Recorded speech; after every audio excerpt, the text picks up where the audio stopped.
This is Suzie Soule of BestRockList.com. I'm here talking with Gemini Syndrome.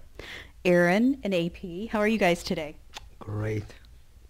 Yes, great. We're here in the big town of Bloomington, Illinois.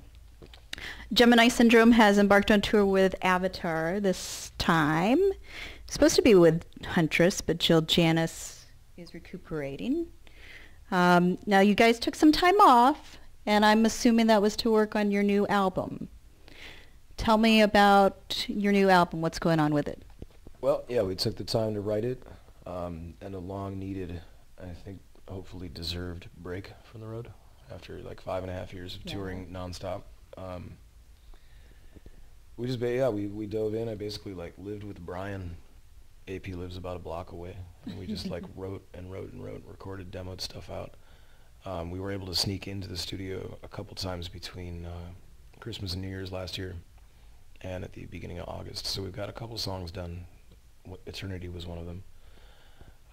And then this tour got offered to us. The plan was kind of to go into the studio basically right now, and this tour got offered to us, and we thought it was a great idea to take it. It was a good band, and just the fact that we hadn't been out really touring since, previously to Shiprocked even,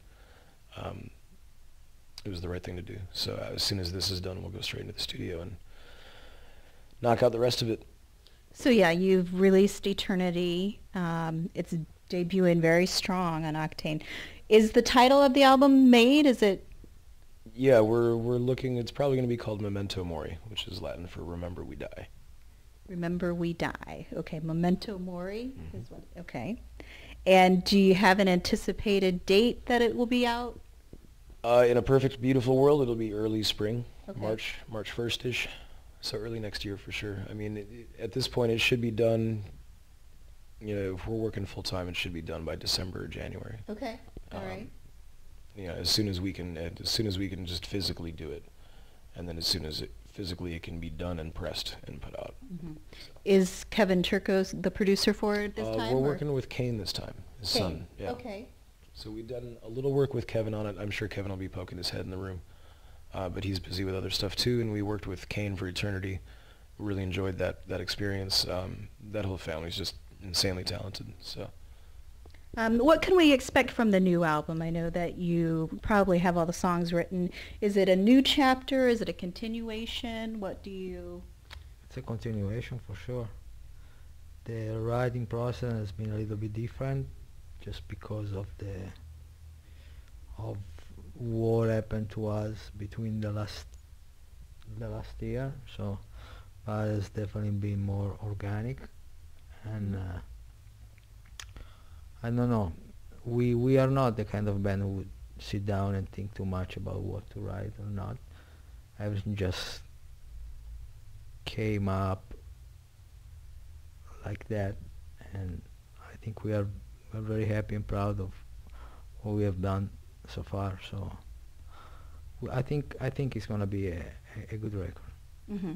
So tell me kind of when you're saying organically, what inspires you in your art is it when you're on the road or when you're at home? Is it what generates this album? I mean, a combination of both those things. It's always taken from whatever life experience we happen to be going through. People talk about how a band's first record is usually, they have so much time to write it, and then they have like a short amount of time to write the second record. And I guess that has posed problems for people, I guess, to come up with material. I don't think we had that problem necessarily. But I think at least like lyrically, looking at the first record, it was definitely written about like the beginning of my life and the beginning experiences of like getting to know this world and being new and fresh into it. And this record is very much about kind of being in the middle of it and the more recent experiences that I've had, which is the concept of this record is being in the middle of your life and being appreciative of that moment, knowing that it's not an infinite experience, that it's going to end at some point, and to be conscious of that. So it's definitely a record about now, as opposed to Lux was about came up to now. Okay. All right. Let's talk about Lux. I mean, because that album is just almost perfect, I would think. Let's discuss the song Morning Star. I know that that song has inspired people, helped people. I know that you probably heard that when you're on the road and fans have talked about it. So what was the purpose behind that song? It's metaphorically written about, it's kind of like written from Lucifer's perspective after his fall from heaven. And Lucifer, the morning star, is another word for Lucifer, being the light bringer. And it's not to say that we're Satanists or anything, but it's a very interesting story how he was the most loved of all the angels and then decided he needed to be equal or above God, and was therefore, because of that, the lack of appreciation of the gift he already had was cast out, right? So how that kind of related to me was, I've been in some dark places before. I've been in some very, very, very dark places where I didn't have whether the courage or the strength or the motivation to continue living, and somehow found it, you know, and still here. And just experiencing loss and experiencing just some trauma that's gone on, and just getting beaten down by those things, and thinking like, man, I just don't have the energy for it, you know.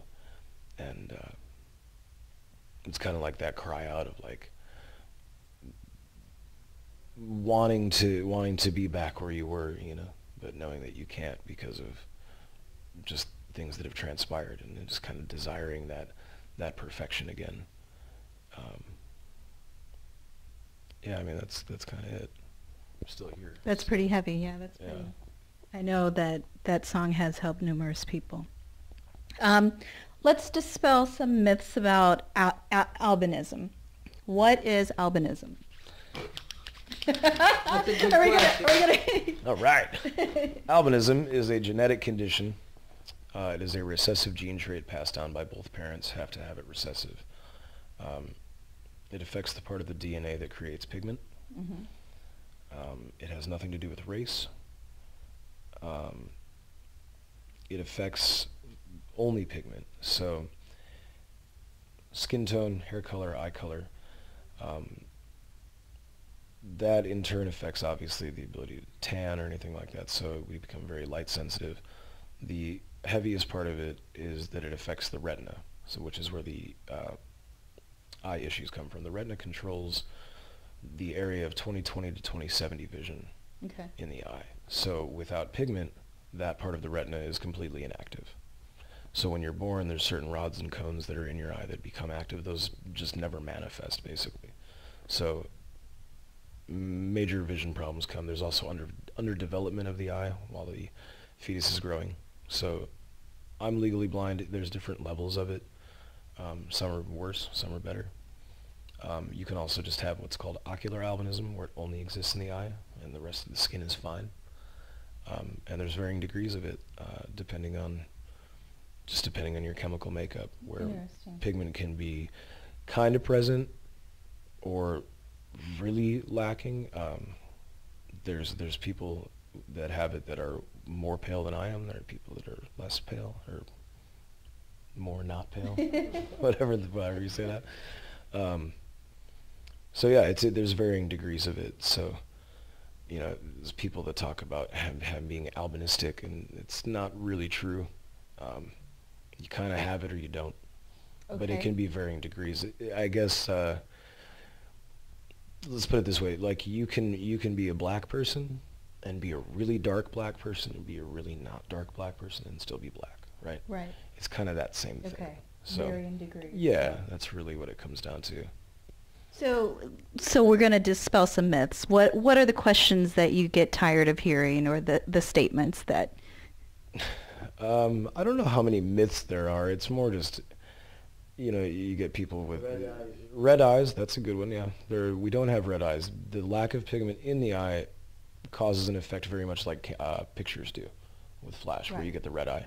So in certain lighting, my eyes will appear red because of the lack of any color to distract the light from reflecting back. but my eyes are blue. I do see that. Right. It does exist in the animal kingdom where red eyes Right. happen, but not in the human. Okay. So, yeah, that's a good one. Good one, AP. I wouldn't. Yes, you do. I would have forgot He's about. very good. I would have forgot about that. I am not Santa Claus. I am not a lead character in The Lord of the Rings. I do not have magic powers like powder.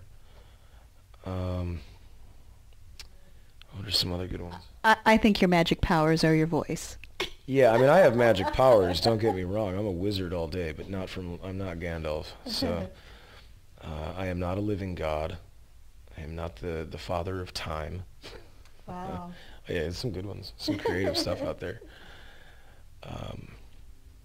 You're Aaron. Yeah, that's it. That's it. It's good. And you're AP. Yes, I am. Okay, so now tell me, guys, where you grew up at and what kind of music you listened to when you were growing up. I grew up in Italy, Yes. Milan, and I've been listening to any kind of rock music, heavy metal since I was, 13, Okay. because a friend of mine turned me on with Iron Maiden, and the record was Seventh Son of the Seventh Son. Mm-hmm. Can I play with no, with madness? That song. And since then, I found my big passion for music. I started to play bass. I started with bass, and music became my life since the beginning. It's what motivates me to do good, to do something that it's a motivation every day. I don't know, if I didn't have music, I might add something else, but I cannot really tell you what. And I'm very grateful to music for keep my sanity. Mm-hmm. Mind. I think a lot of people feel that way too. Not just the artists, but the fans as well. So. For sure. Where did you grow up, Aaron? Not too far from here in Aurora and Naperville, Illinois. Mm-hmm. I started playing music when I was very young. I got into it. My mom was a singer, so I started singing with her when I was really little. I started playing piano. So my first music was like classical music and jazz and church music. It was my first exposure. And that went on until I was about a teenager, in junior high. And that's when I started getting into more secular stuff. And I remember my 6th grade year was like the year that Kurt Cobain killed himself. And so Nirvana was on everybody's lips, and that got me into Soundgarden and that kind of stuff. And my first 2 CDs I stole were from my sister. I don't mean to say stole, I just stole them from my sister. I haven't stolen a lot of CDs, but that's how I acquired those. Was Stone Temple Pilots and Dr. Dre's The Chronic. So that kind of put me on the path of rock and hip-hop, Yeah. which led into, heavier stuff and in both genres. And eventually, I've gone through electronic phases and folk phases and black metal phases. Is there any new music that you're listening to now that you think people should know? New bands? Yeah. I don't really pay a lot of attention, I have to be honest. Okay. I don't know, I personally like the stage image Motionless in White because I like crazy stuff. I like their music too, actually. But other than that, like I said, I don't really pay attention. I still love my Korn and Metallica every day. The classics, yep. AP's kind of right. It's hard to pay attention, I think, to what's going on. You'd think it would be easier being in the industry to pay attention to the industry, but it's difficult. There are a lot of bands out that are really good, so it is hard to pay attention to all of them. The ones that have caught my attention the most in the last year or two, 12 Foot Ninja, I absolutely love. I'm definitely liking the new Lamb of God. They're not really a new band, but Definitely not. the band Carnival from Australia. I don't know how many people are too aware of them. I think they're a phenomenal band. I haven't heard of them. Carnival was with a K. They're phenomenal. They've toured the States a little bit, but it hasn't been for a while. It's expensive for them to come over here, but you go to Australia and they're huge. Tesseract, I'm a really big fan of them. Daniel Tompkins had another project that I think it was called Soul Harbor, or Sky Harbor. And there's another, he's just a great vocalist. So anything he touches is great. Catatonia, I'm a huge fan of.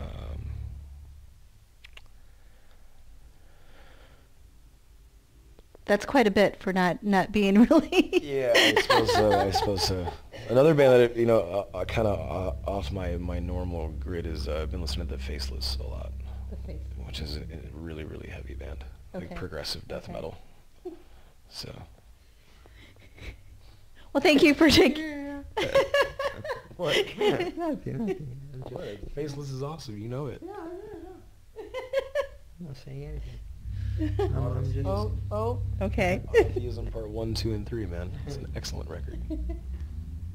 Thank you for taking the time to speak with me today. Are you guys planning on releasing a second single before the album comes out, or?